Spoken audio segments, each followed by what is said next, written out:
kasih Tuhan kita Yesus Kristus, selamat datang, selamat bergabung bersama kami di Menara Doa Segala Bangsa.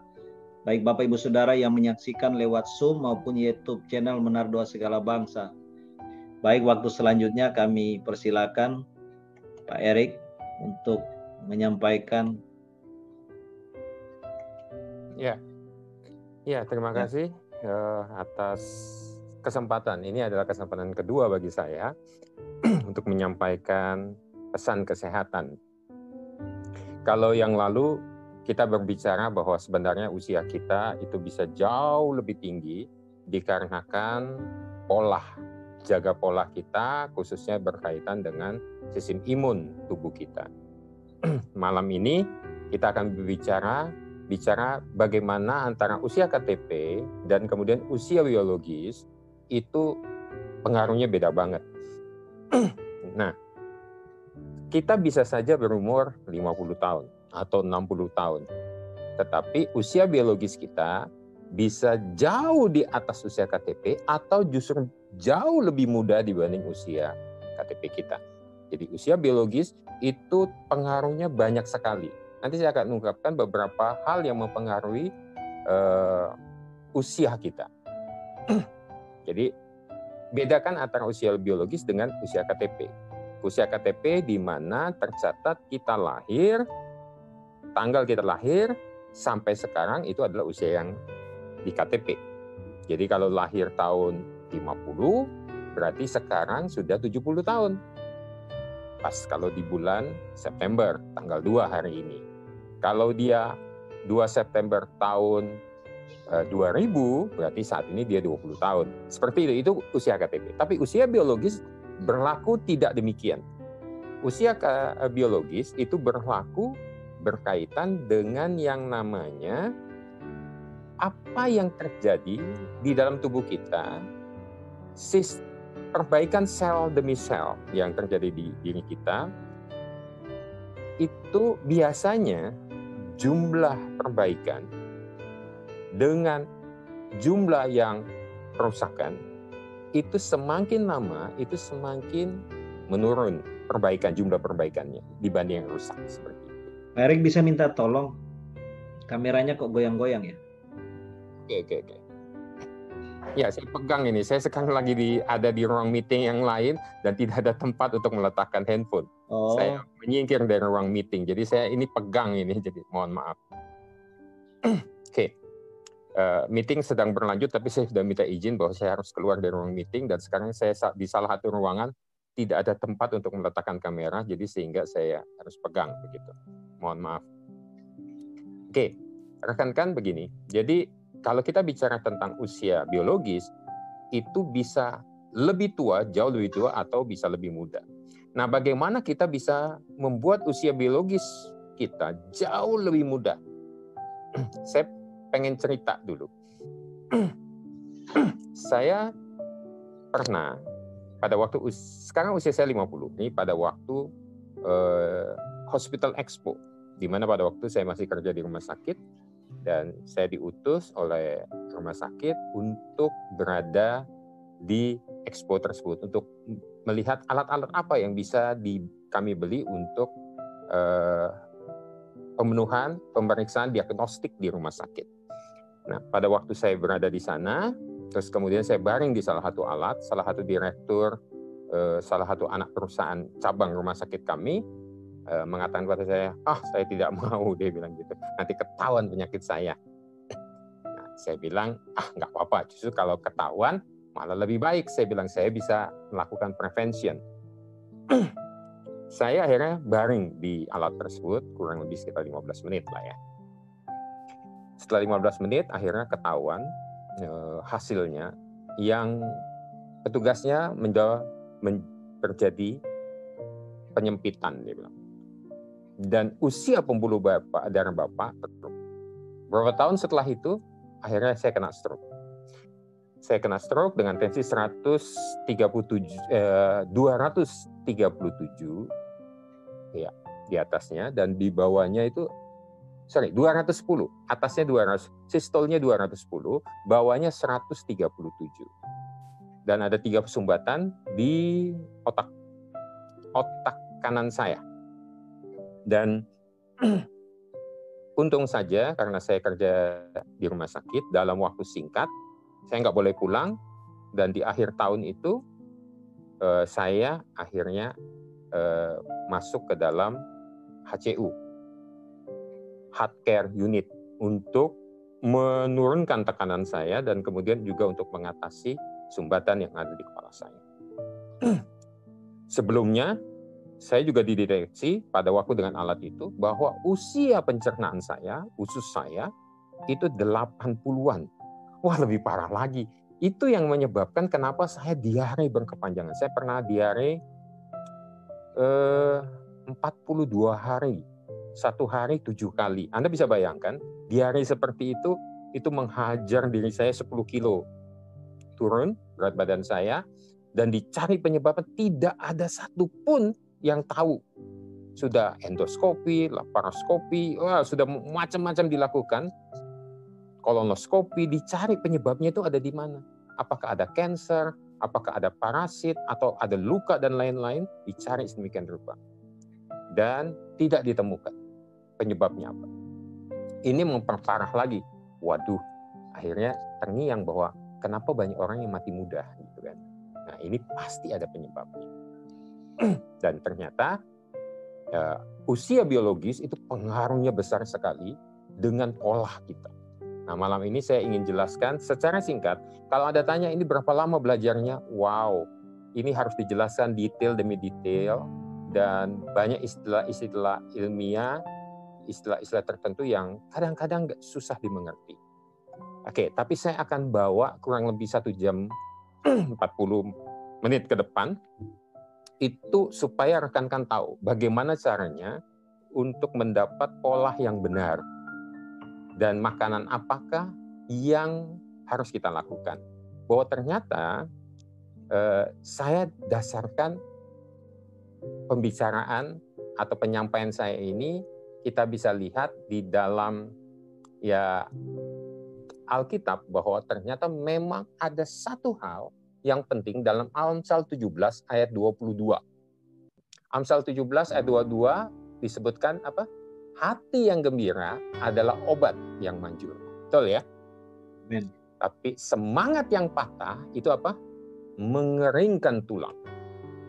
Jadi artinya apa? Ya artinya hati yang gembira adalah obat yang manjur. Nah, seringkali kita tidak tata hati kita. Kita harus tata hati kita untuk bisa memperoleh obat yang manjur itu. Dalam beberapa penelitian yang dilakukan bahwa banyak orang kena kanker itu meninggal 70% bukan karena kankernya, tetapi rasa takut, khawatir karena kankernya. Itu yang utama. Jadi jangan pernah khawatir. Karena khawatir itu tidak akan menambah usia kita. Karena khawatir itu justru menyebabkan banyak hormon-hormon. Kecemasan itu menimbulkan hormon yang namanya hormon stres, yang dikenal dengan hormon kortisol. Nah, saya malam ini akan bicara tentang beberapa hormon. Paling tidak tentang 6 hormon. Sebenarnya kita punya banyak hormon di dalam tubuh kita. Tetapi 6 hormon ini saya pengen soroti kaitannya dengan usia biologis. Kalau yang lain ada enggak? Oh, banyak. Ada estrogen, progesteron, dan lain-lain ya. Tapi ada 6 hormon yang ingin saya bahas, yang kaitannya lebih dalam, lebih dekat dengan yang namanya usia biologis kita. Karena itu semuanya sumbernya itu dimulai dengan ketenangan. Hati yang ditata. Pada waktu kita tenang, maka akibatnya dampaknya luar biasa. Nah, memang sumbernya hormon ini tidak hanya diproduksi, tidak diproduksi di hati, tetapi ada yang di otak, ada di organ adrenal. Tapi saya pengen kasih tahu bahwa semuanya itu dimulai dengan ketenangan, hati yang gembira. Bagaimana caranya Anda mengerti akan hal ini?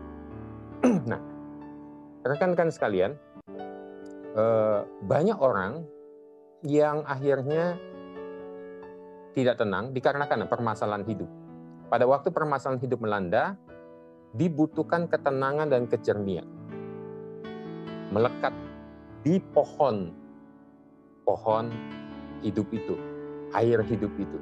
Jadi kita harus berada di pohon yang kuat itu. Kalau kita hanya ranting, kalau ranting itu melekat di pohonnya, maka dia akan berdaun lebat, kemudian berbunga, berbuah. Kalau dia melekat, tapi kalau dia terputus, maka hasilnya siap aja untuk kering dan mati seperti itu. Nah, kita harus tetap tenang supaya kita bisa punya hubungan yang baik dengan Tuhan. Kemudian kita bisa berdoa, kita bisa baca firman. Kalau hati kita tenang, itu rema akan kita dapatkan. Tapi pada waktu hati kita kacau, apa yang terjadi? Kita sulit mendapat maksud Tuhan dari setiap firman yang ada. Jadi hati yang gembira itu ada membuka gerbang-gerbang lain, hormon-hormon lain untuk secara balance bekerja dalam tubuh kita. Oke, kita mulai dengan yang pertama, yaitu namanya hormon dopamin ya. Nah, ini adalah senyawa kimia yang ada di otak kita. Nah, seringkali hormon dopamin itu adalah hormon yang begitu kadang-kadang susah juga untuk dikeluarkan. Biasanya setelah usia akil balik dan kemudian menuju usia dewasa, dan pada waktu usia 30-an itu beberapa orang hormon dopamin sudah sangat sedikit sekali diproduksi oleh otak. Dan itu terus menurun dari tahun ke tahun. Nah, apa penyebabnya? Penyebabnya bisa banyak sekali. Nanti saya akan bahas lebih lanjut. Apa itu hormon dopamin? Itu adalah hormon yang merangsang seluruh aktivitas tubuh. Ini adalah hormon yang membantu kita mencapai yang namanya kita bisa konsentrasi, pay attention. Kita bisa merasakan kepuasan. Terus kemudian kemampuan kita untuk mengingat sesuatu, ini ada di hormon dopamin. Dan kemudian kita bergerak, termotivasi, punya gairah, punya hope, itu ada di hormon dopamin. Nah, celakanya kalau hormon itu semakin kecil, semakin sedikit dari waktu ke waktu, sehingga kita mulai kehilangan hope, harapan. Segi membuat apa? Kita membuat diri kita cemas. Ini bahaya. Nah, banyak hal yang harus kita jaga dalam hidup kita. Kemarin saya sudah bahas, tidak ada satu orang pun yang kebal terhadap godaan yang ketiga. Godaan pertama itu media. Orang yang tahu bisa memanfaatkan media dengan benar. Dulu Hawa jatuh dalam dosa karena medianya lewat ular menggoda dia. Kalau sekarang bisa gadget, bisa kedudukan, bisa uang, bisa apapun yang mendistrak kita jauh dari Tuhan. Orang yang tahu kebenaran bisa memanfaatkan media dengan baik untuk mendukung dia. Yang kedua adalah yaitu jatuh dalam dosa itu karena pemutarbalikan firman. Ketidakmengertian kita terhadap kebenaran. Kebenaran yang Tuhan tuliskan di firman Tuhan juga termasuk kebenaran-kebenaran yang Tuhan titipkan lewat ilmu pengetahuan. Oke. Dan ketiga, nah ini dia, tentang makanan. Makanan, waktu perempuan itu menganggap buah itu mendatangkan pengetahuan dan lain-lain, akhirnya dia makan dan diberikan kepada suaminya yang berada di samping dia, bersama-sama dengan dia. Akhirnya wanita itu jatuh dalam dosa, Adam juga jatuh dalam dosa. Nah, ingat, Adam diam pada waktu itu. Hawa digoda, Adam diam. Akibatnya apa? Adam jatuh tanpa dilarang oleh Hawa jatuh karena Adam tidak melakukan apa-apa dan berdiam diri. Sama seperti sekarang, hamba-hamba Tuhan, orang-orang pakar, kadang-kadang dia tahu, tapi dia tidak mau ngomong. Itu sama dengan Adam-Adam. Adam yang sebenarnya. Dan kita adalah Adam-Adam yang lain yang tidak berbicara dan tidak menyampaikan itu. Dan iblis tidak suka kalau kita menyampaikan kebenaran. Bahwa ternyata membuat hati yang gembira dan menyadari yang pengetahuan-pengetahuan yang benar, baik dari segi ilmiah kedokteran maupun sebenarnya di firman Tuhan sudah dijelaskan itu. harusnya makannya kita seperti apa. Dan bagaimana Daud bertahan di padang pada waktu dia pelarian dari anaknya Absalom, itu karena dia makan rumput-rumputan, sayur-sayuran, apapun yang hijau dia makan di sana. Oke. Nah, kita bahas tentang bagaimana informasi tentang makanan itu membuat hormon dopamin kita menurun drastis kalau kita makan yang banyak lemak dan gorengan. Oke. Apa yang harus kita lakukan? Yang kita lakukan adalah makan yang benar. Bahkan kalau dari segi daging, yang bisa meningkatkan dopamin itu daging ayam. Anda harus pilih daging ayam yang tidak banyak disuntik dan lain-lain, yang banyak yang hormon growth hormone yang biasa disuntik di paha, itu sangat tidak baik. Tentu saja cari ayam yang bebas itu susah sekali cari ayam yang betul-betul bebas dari growth hormone gitu ya. Terus kemudian kalau daging-dagingan lain apa? Itu adalah daging sapi. Daging ayam, terus sekarang daging sapi. Daging sapi yang sangat-sangat sedikit lemak. Jangan yang banyak lemak. Terus kemudian yang banyak ditemui di sekitar ada telur. Terus kemudian susu. Terus kemudian yang berikutnya adalah makanan yang banyak mengandung protein, dalam jumlah yang lain adalah kedelai gitu. Terus kemudian kacang-kacangan. Nah, ini adalah sumber daripada dopamin kalau kita atur makan kita. Dan kemudian pemanasannya pun jangan sampai pemanasan yang terlalu tinggi sehingga rusak dari zat-zat hidup di sana. Terus kemudian apa yang harus kita lakukan lagi untuk bisa meningkatkan dopamin? Karena dopamin itu bisa dari bahan-bahan raw yang kita makan, itu kena dengan sinar matahari di waktu yang tepat, ya, di waktu yang tepat, maka kita akan bisa membuat diri kita merangsang orang dopamin diproduksi di otak. Dan kita semakin lama, semakin waktu kurang yang namanya sinar matahari. Sinar matahari yang terbaik antara jam 9 sampai jam 11. Terus kemudian olahraga. Seminggu minimal 4 kali, kalau perlu tiap hari selama kurang lebih 30 menit. Gitu. Terus kemudian berikutnya tidur dengan lelap di malam hari. Saya kenapa mengatakan tidur dengan lelap di malam hari, nanti saya akan cerita lagi hormon apa yang kaitan dengan tidur nanti. Oke. Nah, Anda sudah tahu bahwa hormon dopamin adalah hormon kegembiraan, hormon kita bisa konsentrasi, terus hormon yang bisa membantu kita mengingat, terus kemudian bergerak dengan bergairah. Dan ini penting. Nah, di satu lagi hormon yang kaitannya dengan hormon yang tadi gembira gitu ya, pleasure, kesenangan gitu. Ada satu hormon lagi yang membuat kita stres. Itu namanya hormon kortisol. Nah, hormon kortisol ini kerjasama dengan gula, kerjasama dengan lemak. Tadi mengapa saya katakan harus kurangi lemak tadi, walaupun Anda makan daging, jangan lemaknya. Bekerja sama dengan lemak, itu dalam jumlah tertentu bagus. Dia bisa mengendali stres. Jadi hormon kortisol itu adalah hormon yang tercipta karena tubuh melakukan peperangan, fight, deadline, tekanan, dan kemudian ada permasalahan-permasalahan. Itu yang menimbulkan hormon kortisol.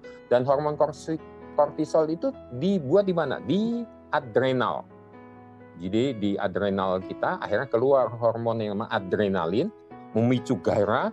Itu untuk apa? Untuk kita bertahan hidup, surviving sebenarnya. Nah, tapi kalau sudah terlalu banyak hormon kortisol, itu akan membuat diri kita stres. Berat badan kita naik. Terus kita ini bisa moon face, muka yang bengkak gitu. Terus kemudian juga akan ada penipisan kulit di kulit tangan, di kulit tubuh, sehingga apa yang terjadi? Kulit pecah-pecah dan akhirnya mudah sekali bakteri, virus, kuman masuk lewat kulit kita. ini adalah hal yang harus diperhatikan. Nah, bagaimana kalau kita makan gula yang banyak, terus makan lemak yang banyak, terus kita biasanya orang stres kecenderungannya ada dua, makan yang banyak atau malah kurang makan, nggak mau makan malah gitu. Nah, bagi yang suka makan itu akan menimbulkan justru bukan menambah kesehatan, malah tambah stres karena adrenalin itu akan terpicu terus-menerus dan kemudian kortisol justru bersama gula, bersama lemak yang sudah ada mungkin di perut gitu ya, di bagian-bagian tubuh kita itu akhirnya menimbulkan stres yang berkepanjangan. Oke. Dan kemudian juga ada kelelahan di otot, kemudian lelah kita akan berlebihan. Nanti setelah kita marah, dia akan membangkitkan amarah kita mudah tersinggung gitu. Dan kemudian sulit konsentrasi, terus kemudian sering sakit kepala, kemudian darah kita tinggi, susah tidur nantinya begitu. Itu penyebabnya karena hormon kortisol. Nah, apa yang harus kita lakukan? Kontrol terhadap gula. Terus kemudian memang hormon kortisol di dalam hal-hal peradangan dia akan timbul luar biasa kalau kita luka, cedera, terbentur dan lain-lain. Nah, ini semuanya akan berkaitan dengan yang namanya metabolisme. Dia akan membantu pengaturan metabolisme kalau jumlahnya tertentu dan berimbang gitu. Dan juga dia membantu daya ingat. Tapi kalau berlebih yang tadi itu berat badan naik, nanti imun dan lain-lain, termasuk juga jerawat. Oke. Itu hormon kortisol. Dan kemudian apa yang bisa membantu kita untuk hormon kortisol kita balance?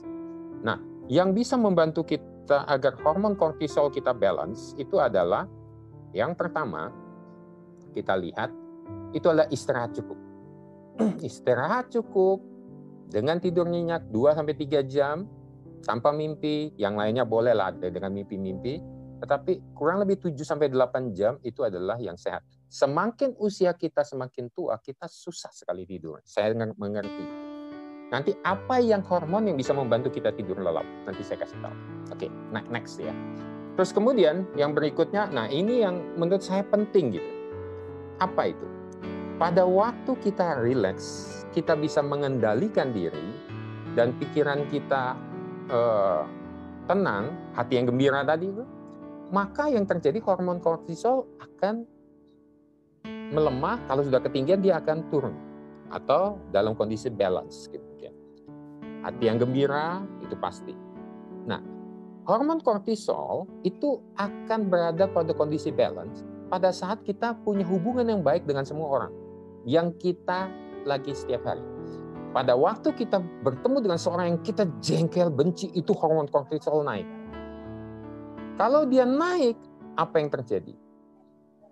Apa yang terjadi? Yang terjadi adalah ya stres tadi, makan tadi, gula banyak. Jadi kita lapar terhadap yang namanya gula. Jadi sugar rush. Gitu.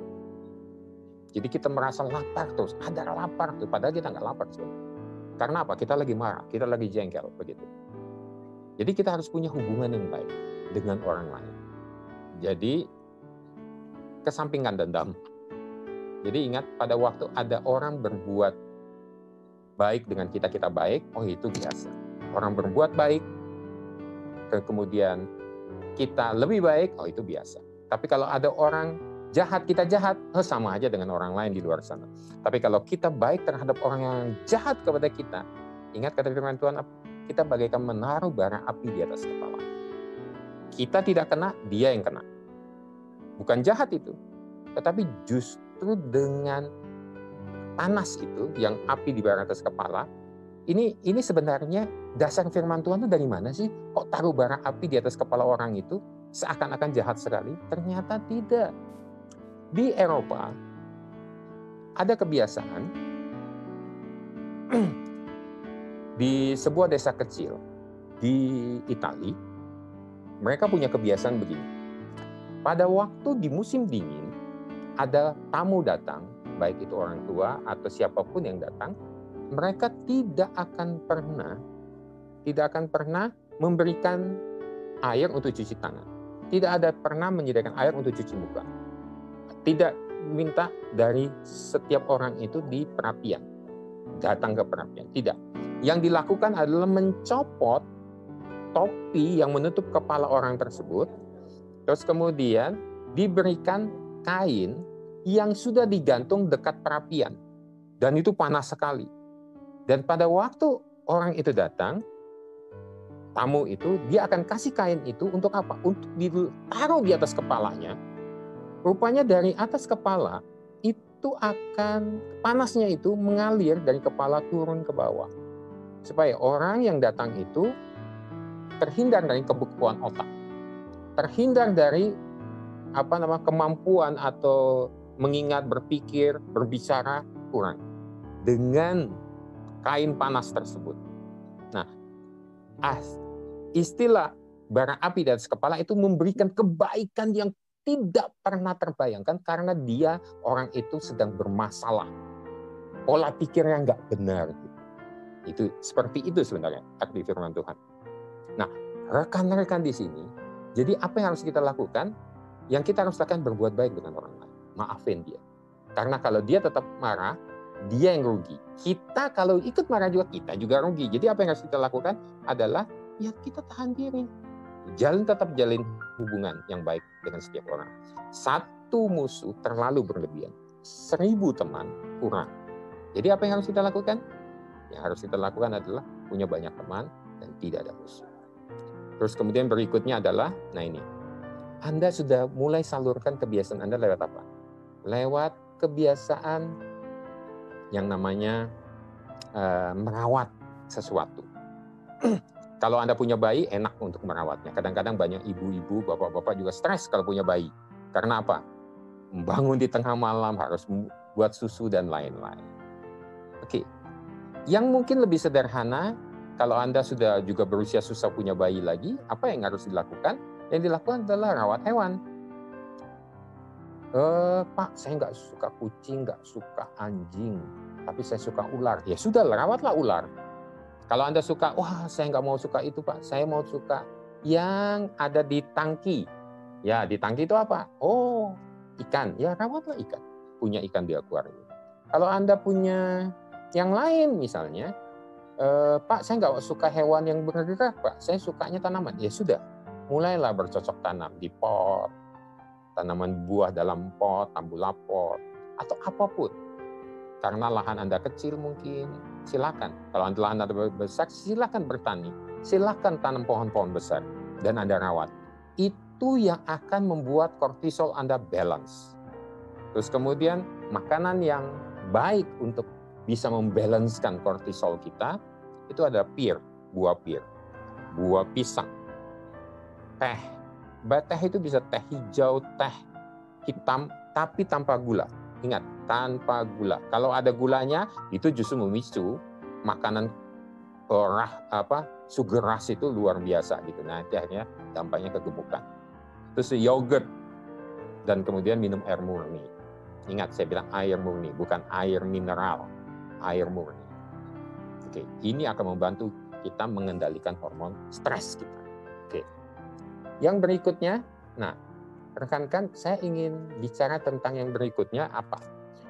Yang saya ingin bicarakan itu adalah hormon yang namanya serotonin. Ini adalah hormon pengatur emosi kita. Beda dengan kortisol. Kortisol membuat kita semakin stres. Semakin banyak itu semakin stres. Tapi hormon serotonin kebalikannya. Dia akan mengatur balance emosi kita. Dia akan mengurangi kecemasan kita, terus kemudian depresi kita, bahkan kreativitas kita. Nah, sifatnya serotonin ini adalah neurotransmitter. Mengantar stimulus ke saraf-saraf kita. Jadi dia akan membuat kerjasama dengan dopamin yang pertama itu ya, yang bisa melancarkan aktivitas gerak kita, kemampuan kita untuk fokus, bergairah gitu. Hormon membangkitkan rasa senang, rasa perhatian begitu. Nah, hormon serotonin ini akan mengantar stimulus ke saraf kita, terus kemudian akan ngatur emosi barengan dengan dopamin. Dia akan membuat jam tidur kita akan lebih teratur. Dia akan mengatur jam tidur kita. Dan kemudian itu dia akan mengatur nafsu makan kita. Dia akan membuat nafsu, kalau kita makan betul-betul bisa menikmati setiap makanan yang kita makan. Terus kemudian dengan bekerja sama dengan dopamin, dia akan membantu kita mengingat apa yang sudah kita pelajari dan proses belajar kita jadi lebih menyenangkan. Terus kemudian yang paling penting adalah dia akan menyebabkan kita less of fear. Kurang terhadap rasa takut, rasa cemas begitu. Nah, ini penting. Rekan-rekan sekalian, serotonin itu adalah sistem kerjanya itu adalah dia akan biasanya makanan yang banyak triptofan, makan banyak triptofan itu yang akan memicu serotonin. Nah, makanan seperti apa? Ya tadi saya sudah sebutkan, beberapa saya sudah sebutkan, telur misalnya, tahu, terus kemudian ikan salmon, keju, dan juga kacang-kacangan atau biji-bijian. Nah, banyak sih kacang-kacangan yang perlu kita makan, tapi ada banyak juga kacang-kacangan yang harus kita hati-hati karena itu bisa memicu asam urat gitu ya, karena banyak purinnya. Tetapi rata-rata kacang-kacangan itu banyak mengandung triptofan. Nah, triptofan itu adalah dasar dalam pembuatan serotonin dalam tubuh.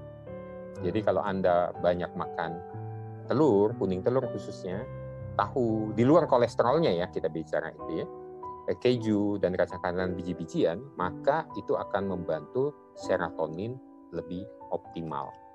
Nah, rekan-rekan, ada lagi hormon lainnya, yaitu hormon yang disebut oksitosin. Nah, hormon ini dibuat di otak. Hormon ini adalah hormon yang sangat penting yang membuat kita bisa gembira. Karena apa? Ini hormon yang namanya hormon cinta. Wah, keren ini. Kalau Anda kurang cinta,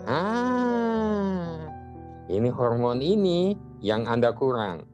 Jadi cari hormon cinta. Karena kalau sudah Anda kurang hormon ini, Anda susah mencintai. Nah, ini penting dan kadang-kadang nggak pernah dibahas ini. Apa aja si serotonin ini? Serotonin adalah yang paling banyak justru itu pada saat wanita ingin melahirkan. Dia yang membantu kontraksi dalam proses persalinan.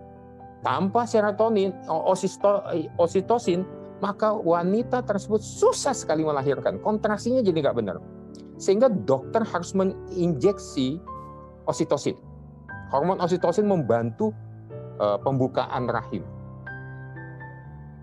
Biasanya tuh mandek tuh di antara pembukaan 2, timbul 3, 4, stop dia di situ. Nah, terpaksa dokter melakukan induksi. Pakai apa? Hormon oksitosin. Nah, hormon oksitosin ini adalah neuropeptida. Dan itu dia adalah jadi mengandung 9 asam amino. Saya nggak bisa sempat bahas lagi tentang asam amino gimana, tapi asam amino adalah suatu zat yang sangat mudah, protein yang sangat mudah dicerna oleh tubuh. Oke, rekan-rekan sekalian, kita lihat lagi bahwa kalau kita punya hormon oksitosin yang cukup, masa gairah kita akan luar biasa. Sehingga akibatnya hubungan seksual suami istri akan berjalan sangat baik. Ereksi maksimal, terus kemudian pasangan juga bergairah dan orgasme terjadi. Itu kalau oksitosinnya cukup. Terus kemudian oksitosin juga akan membantu kita sampai ke tahap hubungan kita dengan hubungan sosial. Banyak orang akhirnya kekurangan oksitosin, akhirnya dia menarik diri dari hubungan sosial. Dia akhirnya lebih banyak pendiam, nggak mau mengungkapkan perasaan. Anda tahu akibat tidak mau mengungkapkan perasaan, apalagi Anda dalam kesusahan, itu cikal bakal dari kanker. Jadi hati-hati kalau Anda tidak mau berbicara, curhat gitu. Itu karena oksitosin Anda rendah. Tapi kalau oksitosin berlebihan, nah ini bahaya juga ternyata. Oksitosin berlebihan menyebabkan kita ngoceh terus dengan setiap orang. Akhirnya kita dianggap cerewet banget. Nah, kalau Anda terlalu cerewet dan tidak terkontrol, akibatnya apa? Ya, tensi Anda jadi naik. Itu kan orangnya jadi terlalu menggairah gitu. Dan akibatnya apa yang terjadi? Yang terjadi adalah yaitu Anda bisa kena stroke kalau pembuluh darah Anda tidak kuat gitu ya. Nah, jadi memang harus diperhatikan, tidak boleh terlalu lebih atau kurang. Nah, kalau berlebih tadi itu, Anda mungkin pernah dengar beberapa waktu yang lalu, ya beberapa minggu yang lalu, ada seorang istri diceraikan suaminya karena apa? Karena dia minta berhubungan badan 1 hari 7 kali. Suaminya akhirnya nggak kuat gitu kan. Karena suaminya oksitosinnya rendah, istrinya berlebihan. Seperti itu. Susah juga kalau berlebihan ya. Jadi harus dua-duanya. Supaya apa? Ada lawan seimbang. Jadi kalau ibu-ibu terlalu kuat, suami tidak kuat, repot juga. Atau terbalik, suami terlalu kuat, si istri tidak kuat, oksitosinnya rendah, repot juga gitu. Dia nanti jajan kemana-mana gitu ya. Jadi harus diperhatikan akan hal ini. Tapi oksitosin ini penting sekali. Ada satu yang menarik sebenarnya. Oksitosin yang membuat seseorang setia sebenarnya. Kecenderungan pada waktu itu diungkapkan dan kemudian pasangan kita baik, mau mendengarkan, maka yang terjadi adalah kesepahaman. Oksitosin adalah hormon yang membantu kita fokus. Aneh memang, kalau kita jatuh cinta, dekat sama seseorang, kita hati deg-deg plar gitu kan. Ada kan deg-degan tuh pada waktu kita menyukai seseorang dan kita dekat, dipandang mata kita aja kita langsung tunduk gitu. Rasanya hati kita bergetar-getar. Nah, itu ada kerja hormon oksitosin. Nah, pada waktu dia tiba-tiba melonjak gitu, hanya kepada orang tertentu lah dia akan melekat gitu. Jadi kalau Anda punya oksitosin tinggi kepada si A, maka Anda akan hanya setia kepada si A. Apalagi kalau kita punya oksitosin kepada Tuhan. Wah, kita begitu dekat dan begitu punya hubungan intim dengan Tuhan. Lewat doa, lewat pembacaan Haleluya. Itu penting. Jadi hormon oksitosin adalah hormon yang membantu kita fokus sebenarnya. Nah, apa yang harus kita lakukan? Nah, hormon oksitosin itu akan membantu kita kepada apa namanya itu? Bagaimana cara meningkat hormon oksitosin? Ternyata bukan makanan ternyata. Hormon oksitosin itu bisa dibangkitkan lewat apa? Dipijat. Relaksasi. Jadi badan itu perlu direlaksasi. Dengan pemijatan yang benar, bukan sakit ya, itu akan membuat kita melahirkan hormon oksitosin. Terus yang kedua adalah memeluk dan dipeluk. Paling tidak gini, pegangan tangan kekasih Anda. Pegang erat tangan kekasih Anda, itu akan menimbulkan yang namanya hormon oksitosin. Itu penting. Bercinta juga, bagi yang sudah menikah, itu juga akan meningkatkan hormon oksitosin. Yang lebih sederhana adalah kita masuk ke tahap yang namanya nostalgia. Jadi mengenang masa-masa lalu, lihat album-album lama, itu akan membuat kita tersenyum, itu oksitosinnya naik. Terus kemudian pada waktu hari-hari tertentu, ayo pergi yuk, kita pergi yuk. Pergi kemana? Pergi ke tempat yang dulu pertama kali Anda bertemu. Tempat di mana Anda makan berdua. Tempat di mana Anda menjalin hubungan. Dan itu akan melahirkan hormon oksitosin. Terus kemudian melakukan hobi-hobi yang Anda senang. Tekunin hobi Anda, itu akan membantu yang namanya oksitosin. Terus yang berikutnya adalah yang tidak kalah penting adalah ya ini, berbuat baik kepada orang lain. Pada waktu Anda memberikan sesuatu dan tulus, pada waktu orang itu tersenyum, bahkan kadang-kadang tidak mengucapkan apapun, tapi dari pandangan Anda, mungkin dengan tetesan air mata, dengan berlonjak gembira orang yang kita kasih itu membuat kita, hormon oksitosin kita meningkat. Ada rasa puas luar biasa. Amen. Dan pada waktu Anda puas, itulah oksitosin. Jadi, ya melakukan berbuat baik kepada semua orang menurut versi Anda. Jadi sebenarnya sederhana. Kadang-kadang enggak dengan makanan gitu. Jadi oksitosin ada apabila kita melakukan sesuatu yang membuat kita senang. Kembali lagi, hati yang gembira adalah obat. Jadi sebenarnya banyak aktivitas kita yang membuat kita menyembuhkan diri kita sendiri. Dan seringkali kita tidak lakukan. Sehingga apa ya? Akhirnya umur kita tidak benar, umur kita semakin pendek, tidak semakin panjang. Nah, yang berikutnya adalah hormon endorfin. Hormon endorfin ini adalah hormon seksual selain oksitosin yang memberi kita perhatian dan akan timbul pada saat kita bergairah, ada namanya hormon endorfin. Nah, ini adalah hormon yang menambah nafsu makan dan respon kepada kekebalan tubuh. Nah, hormon endorfin ini bisa timbul pada saat kita olahraga, berkeringat. Ingat, berkeringat. Berkeringat itu bisa di bawah sinar matahari berjemur atau olahraga. Lakukan rutin sesuai dengan usia Anda. Jangan terlalu dipaksa. Harap ya, teman-teman. Dan juga makanan yang paling bagus untuk melahirkan hormon endorfin adalah makan coklat. Yes!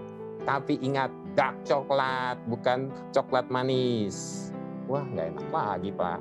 Ya kenyataannya seperti itu. Ternyata dark coklat itu bisa membantu kita melahirkan hormon endorfin yang buat kita bergairah. Dan satu lagi, nah ini kabar gembira bagi penggemar pedas. Hormon yang namanya hormon endorfin itu akan timbul lewat makanan pedas. Makanan dengan cabai, makanan apapun yang membangkitkan keringat di kita. Semakin pedas, semakin endorfinnya semakin banyak. Tapi ingat, kepedasan terlalu pedas itu perut kita yang sakit, gitu kan?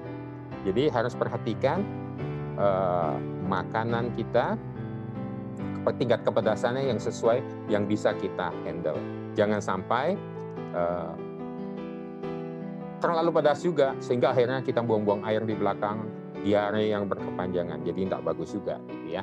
Rekan-rekan. Jadi perhatikan juga makanan Anda.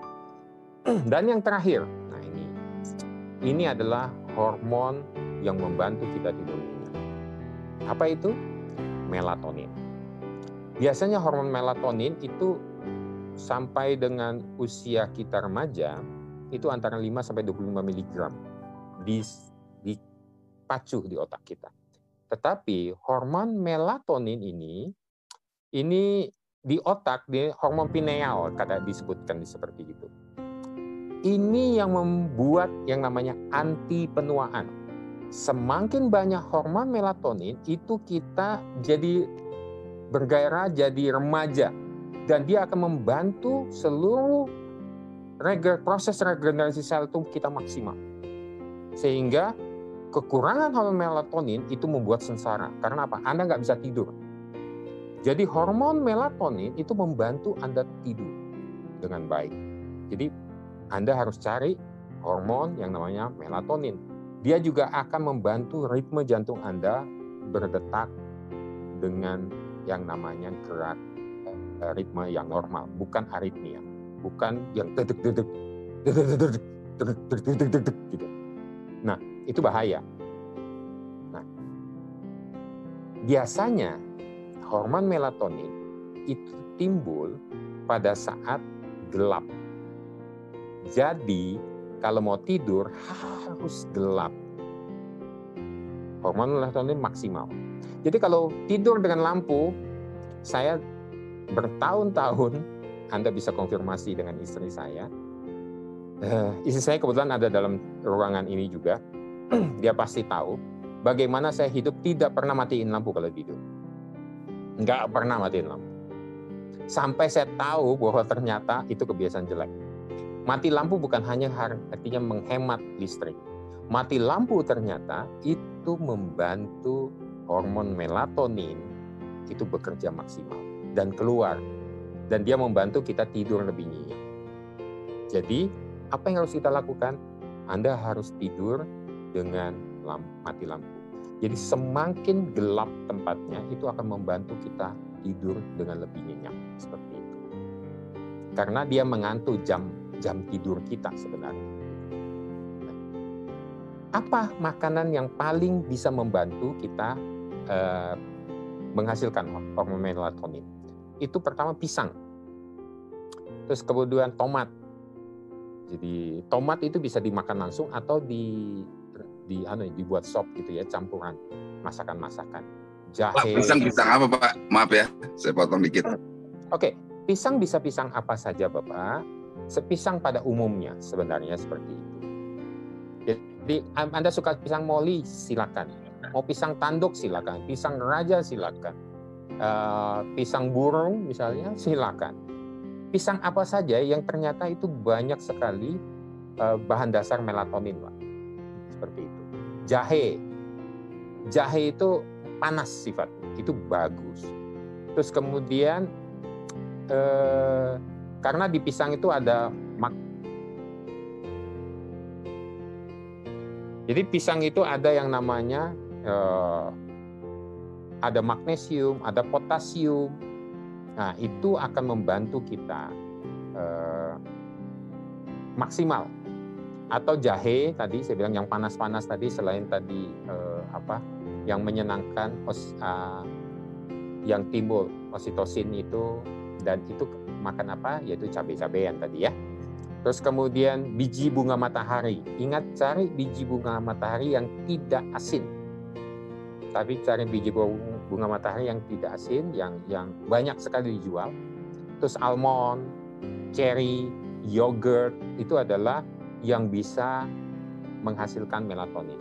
Pak, kalau saya susah tidur, gimana cara cepatnya? Nah, cara cepatnya adalah Anda bisa masukkan oatmeal plus susu segar, bukan susu yang manis ya, susu segar plus madu. Anda bisa makan 1,5 jam sebelum tidur, itu nyenyak tidur Anda. Karena itu adalah bahan dasar untuk otak melahirkan melatonin. Ingat, tidur dengan lampu mati.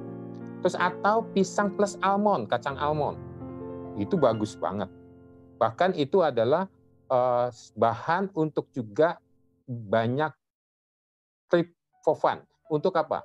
Untuk serotonin. Nah, kita sudah tahu bahwa serotonin membantu kita untuk melakukan banyak aktivitas kita, ya. Terus kemudian atau jus cherry, buah cherry. Saya susah sekali cari buah cherry di sini ya. Tapi biasanya di beberapa toko supermarket besar, cherry biasanya ada. Nah, itu di jus, itu 2 jam sebelum tidur. Itu bagus untuk melatonin. Atau Anda bisa makan nasi plus kacang-kacangan. Ingat, jangan nasi plus daging. Nasi plus kacang-kacangan. Misalnya Brenabon gitu ya. Atau Anda bisa makan kacang hijau. Tapi ingat, buat sendiri jangan banyak gula gitu ya. Gula dipisah gitu.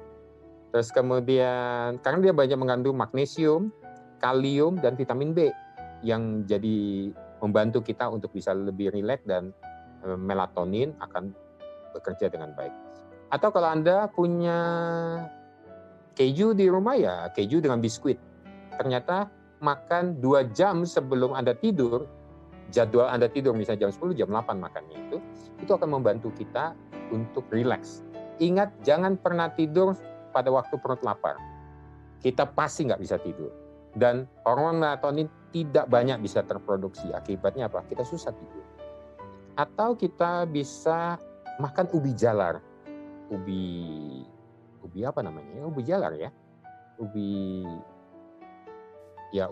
jalar itu yang ada yang ungu, ada yang kuning, seperti ubi cilembu gitu ya.